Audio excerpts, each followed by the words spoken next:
नमस्कार मित्रों, आज हम आपको कार्तिक मास की चौथी कथा सुना रहे हैं।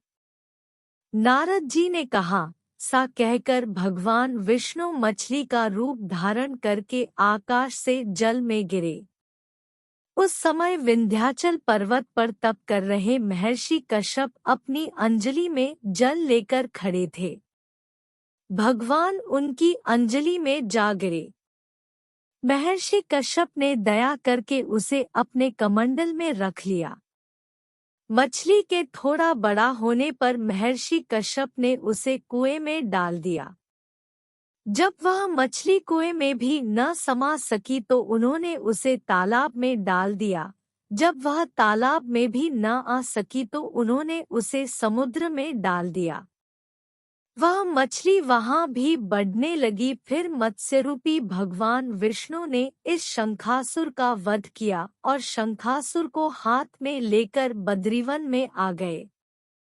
वहां उन्होंने संपूर्ण ऋषियों को बुलाकर इस प्रकार आदेश दिया, मुनीश्वरों, तुम जल के भीतर बिखरे हुए वेदमंत्रों की खोज करो और जितनी जल्दी हो सके उन्हें सागर के जल से बाहर निकाल लाओ। तब तक मैं देवताओं के साथ प्रयाग में ठहरता हूँ।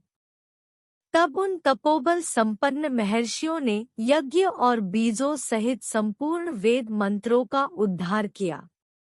उनमें से जितने मंत्र जिस ऋषि ने उपलब्ध किए वही उन 20 मंत्रों का उस दिन से ऋषि माना जाना लगा। तदंतर सब ऋषि एकत्र होकर प्रयाग में गए। वहां उन्होंने ब्रह्मा जी सहित भगवान विष्णु को उपलब्ध हुए सभी वेद मंत्र समर्पित कर दिए। सब वेदों को पाकर ब्रह्मा जी बहुत प्रसन्न हुए। उन्होंने देवताओं और ऋषियों के साथ प्रयाग में अश्वमेध यज्ञ किया। यज्ञ समाप्त होने पर सब देवताओं ने भगवान से निवेदन किया, देवाधिदेव जगन्नाथ, इस स्थान पर ब्रह्मा जी ने खोए हुए वेदों को पुनः प्राप्त किया है और हमने भी यहाँ आपके प्रसाद से यज्ञ भाग पाए हैं।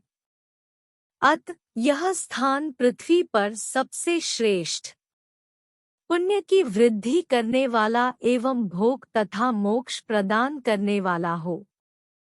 साथ ही यह समय भी महापुण्यमय और ब्रह्मघाती आदि महापापियों की भी शुद्धि करने वाला हो तथा तय स्थान यहाँ दिए हुए दान को अक्षय बना देने वाला भी हो, यह वर दीजिए।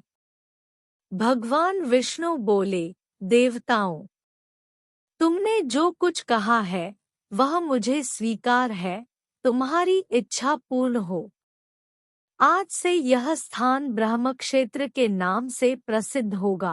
सूर्यवंश में उत्पन्न राजा भगीरथ यहाँ गंगा को ले आएंगे और वह यहाँ सूर्य कन्या यमुना से मिलेगी। ब्रह्मा जी और तुम सब देवता मेरे साथ यहाँ निवास करो। आज से यह तीर्थ तीर्थराज के नाम से विख्यात होगा। तीर्थराज के दर्शन से तत्काल सब पाप नष्ट हो जाएंगे। जब सूर्य मकर राशि में स्थित होगे उस समय यहाँ स्नान करने वाले मनुष्यों के सब पापों का यह तीर्थ नाश करेगा।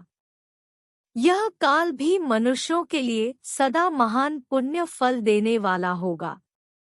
माघ में सूर्य के मकर राशि में स्थित होने पर यहाँ स्नान करने से सालोक्य आदि फल प्राप्त होंगे। देवाधिदेव भगवान विष्णु देवताओं से सा कहकर ब्रह्मा जी के साथ वहीं अंतर्धान हो गए।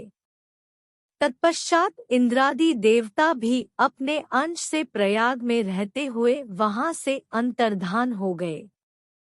जो मनुष्य कार्तिक में तुलसी जी की जड़ के समीप श्रीहरि का पूजन करता है वह इस लोक में संपूर्ण भोगों का उपभोग करके अंत में वैकुंठ धाम को जाता है।